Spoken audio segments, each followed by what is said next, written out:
ওং নমঃ ভগবতে বাসুদেবায়। শ্রীমদ্ ভগবদ গীতা ষষ্ঠ অধ্যায় ধ্যান যোগ। হরে কৃষ্ণ। আজ আমরা ধ্যান যোগের 46 নম্বর শ্লোকটি শুনব। তপস্বিভ্যধিক যোগী জ্ঞানিভ্যপি মতোধিকঃ কর্মিভ্যচাধিক যোগী তস্মাৎ যোগী ভবার্জুন।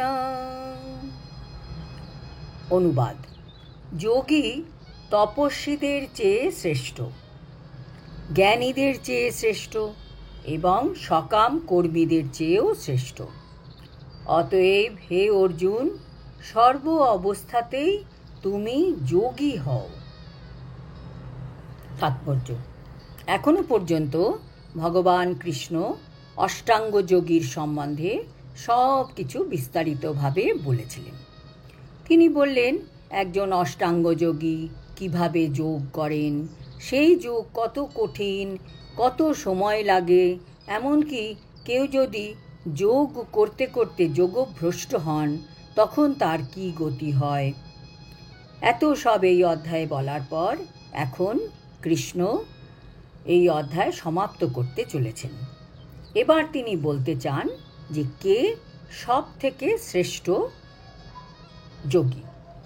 এই শ্লোকে কৃষ্ণ বলছেন, একজন যোগী তপস্বীদের থেকেও শ্রেষ্ঠ, জ্ঞানীদের চেয়েও শ্রেষ্ঠ এবং সকাম কর্মীদের চেয়েও শ্রেষ্ঠ।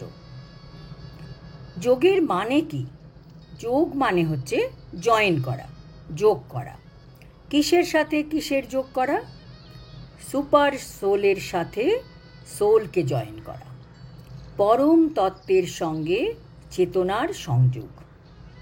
যারা এই যোগা নিয়ে অনুশীলন করেন তারা বিশেষ বিশেষ পন্থা ব্যবহার করেন। কর্মের মাধ্যমে যখন চেতনাকে ভগবানের সঙ্গে সংযুক্ত করা হয় তখন তাকে বলা হয় কর্মযোগ। পরীক্ষা নিরীক্ষা ও গবেষণার মাধ্যমে যখন যোগ করা হয় তখন তাকে বলা হয় জ্ঞানযোগ। ভক্তির মাধ্যমে যখন ভগবানের সঙ্গে সংযোগ স্থাপনের চেষ্টা করা হয় তখন তাকে বলা হয় ভক্তিযোগ। কাজেই বোঝা যাচ্ছে যে মানুষ যে শরীর সুস্থ রাখার জন্য যোগা করে সেই যোগা আর ভগবানের সাথে একাত্ম হওয়ার যে যোগা, তার মধ্যে কত পার্থক্য। সমস্ত যোগা যেরকম কর্মযোগ, জ্ঞানযোগ, ভক্তিযোগ ইত্যাদির চরম পরিণতি বা পরম পূর্ণতা হচ্ছে ভক্তিযোগ বা কৃষ্ণ ভাবনা। সে কথা পরবর্তী শ্লোকে বর্ণনা করা হবে।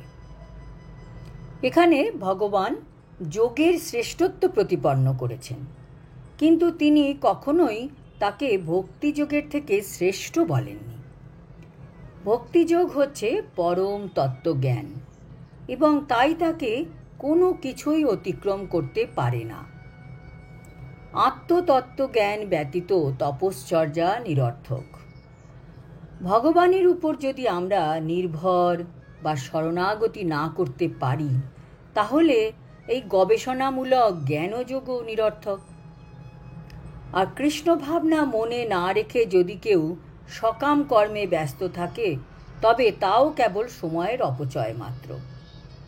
তাই সমস্ত যোগের মধ্যে এখানে ভক্তিযোগকেই শ্রেষ্ঠ বলে উল্লেখ করা হয়েছে। এখন মানুষের মনে আসতে পারে, কিভাবে সহজ উপায়ে ভক্তিযোগ করা যায়? তার জন্য মহাপ্রভু সহজ উপায় বলে দিয়েছেন এই কলিযুগের মানুষদের জন্য। একমাত্র হরে কৃষ্ণ মহামন্ত্র জপ, যার জন্য কোনো আলাদা করে সময় বার করতে হয় না। সব কাজের সাথে সাথে ভগবানকে শুধু একটু মনে রেখে জপ করা। নিজেই উপলব্ধি করা যাবে যে কিভাবে আমাদের মন শুদ্ধ হচ্ছে এই জপের ফলে, আর আমাদের মন ধীরে ধীরে ভক্তি পথে এগোচ্ছে। আজ এই পর্যন্ত। আগামী শ্লোকে কৃষ্ণ দেবেন নিজের অভিমত। শ্রেষ্ঠ যোগী কে? হরি ওম তৎসৎ। হরে কৃষ্ণ।